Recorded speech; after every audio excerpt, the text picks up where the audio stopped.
Graham didn't plan on changing his life that morning. He just wanted coffee. The line at the cafe was longer than usual and he was already running late for work. But the woman in front of him flustered, digging through her bag, apologizing to the barista as she realized she'd left her wallet at home caught his attention. "Don't worry about it," Graham said, stepping forward and handing the cashier his card. "I got it." The woman turned, her brown eyes wide with surprise. "Oh, you don't have to do that. It's just coffee," he said with a shrug, offering a small smile. She hesitated, clearly debating whether to insist, but in the end, she sighed and nodded. "Thank you. I promise I'll pay you back." "Not necessary." She studied him for a second, then extended her hand.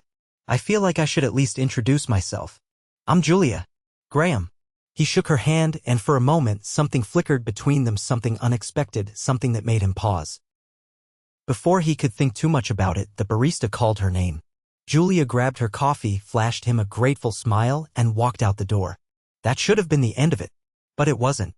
2 weeks later, Graham was standing in line at the same cafe when he heard a familiar voice behind him. "You again?" He turned and found Julia looking at him, a playful glint in her eyes. "Me again," he said, surprised at how easily a grin spread across his face. She held up a $5 bill. "I owe you a coffee. I told you it wasn't necessary." "But it is to me," she insisted, stepping forward as the line moved. "Let me buy yours today." Something about the way she said it, so determined, so sincere, made him nod. "All right." They ordered together, and as they waited for their drinks, Julia leaned against the counter. "So, Graham, what do you do when you're not buying coffee for strangers?" "I'm an architect," he said. "And you?" "Teacher. High school English." "That explains the 'I insist on paying my debts' thing," he teased. She laughed. "Maybe." Their drinks arrived, but neither of them moved to leave. Instead, Julia tilted her head toward an empty table. "Do you have time to sit?" Graham hesitated. He had work. He had emails to answer, deadlines to meet. But for some reason, none of that felt as important as sitting down with Julia. "Yeah," he said. "I do." And that was how it started. One coffee turned into 3, then into weekly meetups, then into something neither of them wanted to name just yet. Graham wasn't the kind of guy who believed in fate, but there was something about Julia that made him rethink everything. She was smart, funny, quick with a sarcastic remark, but even quicker with kindness. And she made him feel lighter, like the weight he'd been carrying for years wasn't so heavy when she was around. But he wasn't sure if he was ready for something real. His last relationship had ended badly enough that he'd sworn off serious commitments for a while. He had convinced himself he was fine on his own, that love was something other people were good at, not him. And yet, every time he saw Julia, every time she laughed at one of his terrible jokes or rolled her eyes at his overcomplicated coffee order, he felt that belief slipping away. One evening, after another too-long coffee date that neither of them wanted to end, Julia sighed. "I should probably go," she said, though she didn't move. Graham didn't want her to.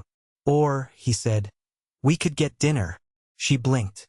"Like a date." His heart pounded. Yeah, like a date. For a second, he thought she might say no. That maybe she saw their coffee meetups as just casual, just friendly. But then she smiled, slow and warm. "I'd like that." And just like that, everything changed. The restaurant was small, tucked away on a quiet street neither of them had been to before.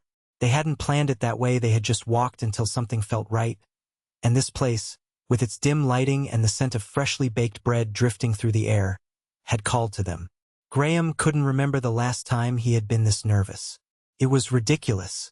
He had spent months working on multimillion-dollar building plans, standing in boardrooms presenting designs to demanding clients. Yet sitting across from Julia, watching her run her fingers along the rim of her wine glass, felt like something far more precarious. She seemed completely at ease. Or maybe she was just better at hiding her nerves. "This feels different," she said after taking a sip of her drink. He raised an eyebrow. "Different how?" She set her glass down. "Before it was just coffee. Easy. No expectations. But now this is officially a date." He leaned back, studying her. "And does that make you regret saying yes?" Her lips curled slightly, amusement flickering in her expression. "Not at all." But it does make me curious about you. Coffee shop Graham and date Graham might be two different people. He chuckled, shaking his head. I hate to disappoint you, but I'm exactly the same. Oh, good. I was worried you'd suddenly develop an ego and start talking about your stock portfolio. He laughed at that, the tension in his chest loosening. Well, I hate to break it to you, but my stock portfolio is mostly just a collection of bad decisions. Julia tilted her head, pretending to consider. That actually makes me like you more. Their food arrived, and conversation flowed easily. They talked about things they hadn't touched on before: childhood memories, embarrassing teenage moments, irrational fears. At one point, she told him about the time she had accidentally called her math teacher Mom in front of the entire class, and he nearly choked on his drink from laughing too hard. I swear, I wanted to transfer schools after that, she admitted, shaking her head. I don't blame you, he said, still grinning. I would have moved to another state. She pointed her fork at him. See? You get it. As the night stretched on, Graham found himself watching her more than he should have. The way she tucked her hair behind her ear when she was thinking, the way her eyes crinkled slightly when she smiled. He had dated before, had sat across from women who were beautiful, intelligent, interesting. But Julia was different in a way he couldn't quite put into words. By the time they walked out of the restaurant and into the crisp night air, he didn't want to say goodnight. Neither did she. Do you want to walk for a bit? She asked, glancing up at him. He nodded. Yeah. I do. They wandered through the quiet streets, the city lights casting a soft glow around them. Every so often, their hands brushed, and each time, his pulse jumped slightly. How is it, Julia murmured, that a random coffee encounter turned into this? He exhaled, glancing sideways at her. I have no idea. But I'm not complaining. She smiled at that, and before he could overthink it, he reached for her hand. She didn't pull away. Instead, her fingers curled around his like it was the most natural thing in the world. And in that moment, it felt like it was. The night air was crisp, carrying the faint scent of rain from earlier in the evening. Julia's hand was warm in his, her fingers laced through his like they had always belonged there. They walked without urgency, their steps unhurried, as if neither of them wanted this moment to end. The city hummed softly around them, but everything else faded into the background. Graham had been in relationships before, but this was different. There was no pretense, no need for careful words or calculated moves. With Julia, he felt like he could just exist, and that was enough. They turned down a quieter street, the glow of streetlights casting long shadows across the pavement. Julia glanced at him, her expression unreadable. You know, she said, I wasn't planning on this. He looked over at her, intrigued. This? Meeting someone like you. Her voice was softer now, more thoughtful. I wasn't looking for anything, really.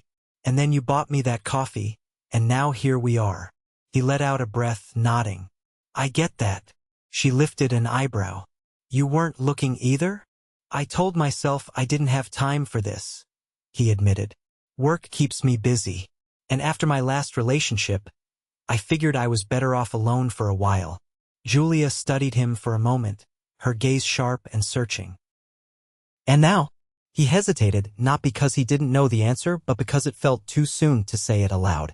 But when he looked at her, really looked at her, standing there with the city lights reflecting in her eyes, he knew there was no point in holding back. Now, I think maybe I was wrong. A slow smile touched her lips, and something inside him settled. They reached her apartment building, the entrance framed by ivy-covered brick. Neither of them moved to say goodbye. The weight of unspoken words hung between them, thick with possibility. Julia took a step closer, tilting her chin up slightly. Are you going to kiss me, Graham? His pulse thundered in his ears. He hadn't expected her to ask, not so boldly, not so directly. But then again, Julia had never been one to dance around what she wanted. He lifted a hand, brushing a loose strand of hair behind her ear. Do you want me to? She didn't answer with words. Instead, she closed the remaining space between them, her hands resting lightly against his chest. It was all the confirmation he needed. Graham cupped her face, his thumb tracing the edge of her jaw before he finally closed the distance. The kiss was slow, deliberate. No rush, no urgency, just the quiet certainty that this had been inevitable from the start. Her lips were soft, warm, and when she sighed against his mouth, he felt it everywhere. By the time they pulled apart, his heart was racing. Julia exhaled a quiet laugh. Okay. Yeah. That was worth the wait. He grinned, his forehead resting against hers. I was thinking the same thing. They stood there for another moment, neither of them willing to break the spell. But eventually, Julia stepped back, her fingers lingering on his wrist before she let go. "I should go inside," she said, though she didn't sound convinced. Graham nodded. "Yeah." But neither of them moved. She bit her lip, considering something. Then, with a small shake of her head, she gave him one last look before turning toward the door. "Good night, Graham." He watched her disappear inside, exhaling slowly. Something told him that this was only the beginning. The days that followed were a blur of stolen moments and late-night conversations. Graham hadn't meant to fall so fast, but with Julia, it was impossible to resist. He found himself texting her between meetings, stopping by the cafe at odd hours just in case she might be there. And when they weren't together, he caught himself thinking about her, the way she laughed unexpectedly, the way she always had a book tucked into her bag, the way she looked at him like she was really seeing him. One evening, she invited him to her apartment for dinner. Graham arrived with a bottle of wine, feeling strangely nervous. Julia greeted him at the door, barefoot, her hair pulled into a loose bun, the scent of garlic and basil wafting from the kitchen. "I hope you like pasta," she said, leading him inside. "I'd eat anything you made," he said, and it was the truth. She arched an eyebrow. "That's a dangerous statement. You don't even know if I'm a good cook." "I'll take my chances." They talked as she cooked, Julia moving around the kitchen with ease. Graham leaned against the counter, watching her, fascinated by the way she hummed under her breath, completely at home in the space. "What?" she asked, catching him staring. He shook his head. "Nothing. Just, I like this." She paused, her expression softening. "Yeah, me too." They ate at her small dining table, sharing stories between bites. She told him about the time she accidentally ruined a classroom projector by spilling tea on it, and he admitted to once getting lost on his own construction site. After dinner, they moved to the couch. Julia tucked her legs beneath her, holding her wine glass between her hands. "Can I ask you something?" "Of course," he said. She hesitated, as if choosing her words carefully. "What happened in your last relationship?" It was the first time she had asked about his past, and for a moment he considered brushing it off. But Julia wasn't the kind of person he wanted to keep at arm's length. "We were together for a few years," he said finally. "It started off great, but somewhere along the way we became different people. Or maybe we always were, and I just didn't see it soon enough." Julia watched him, waiting. "She wanted things I couldn't give," he admitted. "Not in the way she needed. And when it ended, I told myself I wasn't going to do it again. Not unless I was sure." Her fingers traced the rim of her glass. "And now?" His chest tightened. "Now, I think I might be sure." She didn't look away, didn't deflect with a joke or change the subject. Instead, she reached out, her fingers brushing his. "That's a little terrifying," she admitted. He exhaled a quiet laugh. "Yeah, it is." But neither of them pulled away. The night stretched on, conversation dipping into quieter places, thoughts unspoken but understood. And when he finally left, standing in the doorway with her hand still in his, he knew without a doubt he was falling. And there was no stopping it. The weeks passed in a rush of late-night talks, quiet dinners, and the kind of laughter that settled in the bones. Graham had never been one for grand declarations, but with Julia, words weren't necessary.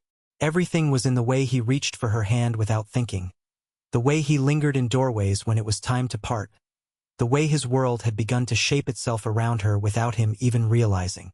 One evening, they found themselves on his couch, a half-finished bottle of wine between them. The apartment was dimly lit, the hum of the city outside a distant murmur. Julia leaned back against the cushions, her head tilted slightly as she studied him. "You ever think about the moment that changed everything?" she asked. Graham glanced at her, intrigued. "What do you mean?" She traced the rim of her glass, thoughtful. "Like, if you hadn't been at that cafe that day. If I hadn't forgotten my wallet. We wouldn't be here right now."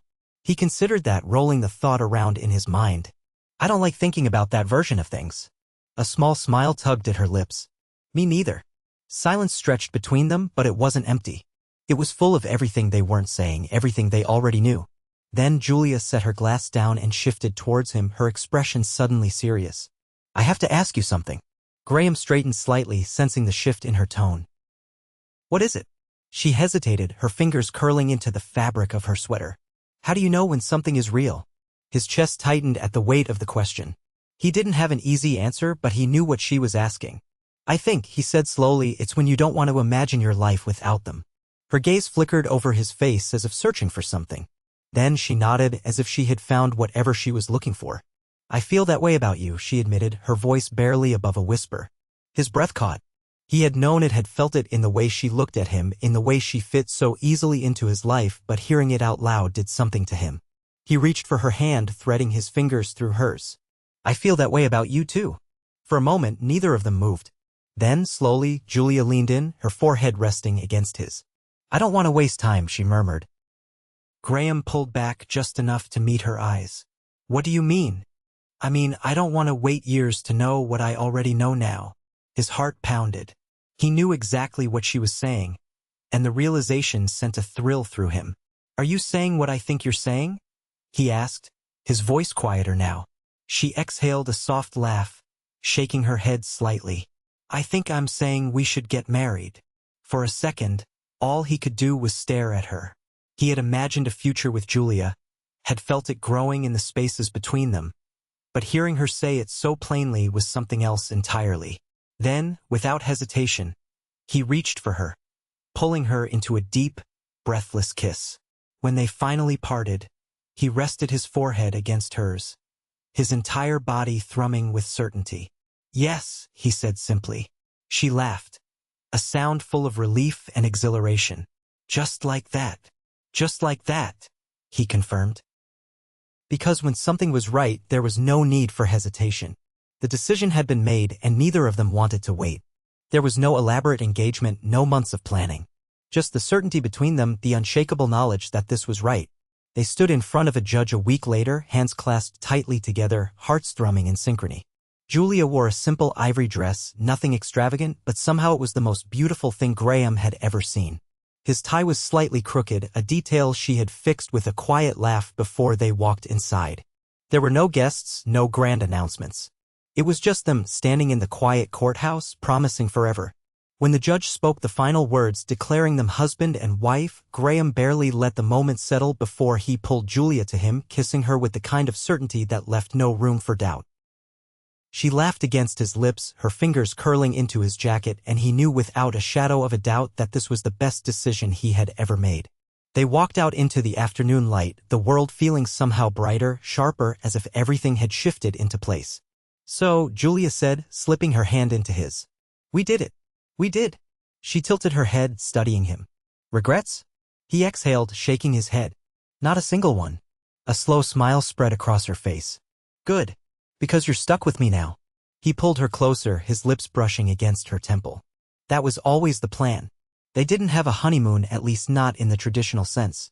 Instead, they spent the next few days wrapped up in each other, discovering what it meant to be husband and wife in the quiet moments between dawn and dusk. Julia moved into his apartment, her presence filling the space in a way that made it feel like home in a way it never had before. Her books lined his shelves, her laughter echoed in the hallways, and Graham realized that he had spent years building houses for other people, never realizing that a home was something you built with someone, not something you designed alone. One evening, as they stood in the kitchen cooking together, Julia glanced at him thoughtfully. You know, she said, stirring the sauce on the stove, we never really talked about what comes next. Graham leaned against the counter, watching her. What do you mean? She shrugged. We got married so fast. No drawn-out engagement, no planning, no discussions about the future. We just knew. He nodded. And do you regret that? She turned to face him fully, her expression softening. Not even a little. Relief washed over him, though he hadn't truly doubted it. Then what are you asking? She hesitated for a moment before exhaling. Where do you see us in a year? 5 years. Graham reached for her, pulling her close until her hands rested against his chest. I don't have every answer, he admitted. But I know this, I see us together. I see us navigating life side by side, figuring things out as we go. I see us still laughing at each other's terrible jokes, still reaching for each other at the end of the day. Her fingers curled into the fabric of his shirt. That sounds perfect. He pressed a kiss to her forehead. That's because it is. She let out a quiet laugh, shaking her head. I love you, you know. His breath caught, not because he hadn't known it, but because hearing it aloud made it real in a way that nothing else could. He cupped her face, his thumb brushing along her cheek. "I love you, too." The words settled between them, unshakable and certain, and Graham knew that no matter what the future held, they would face it together. And that was all that mattered.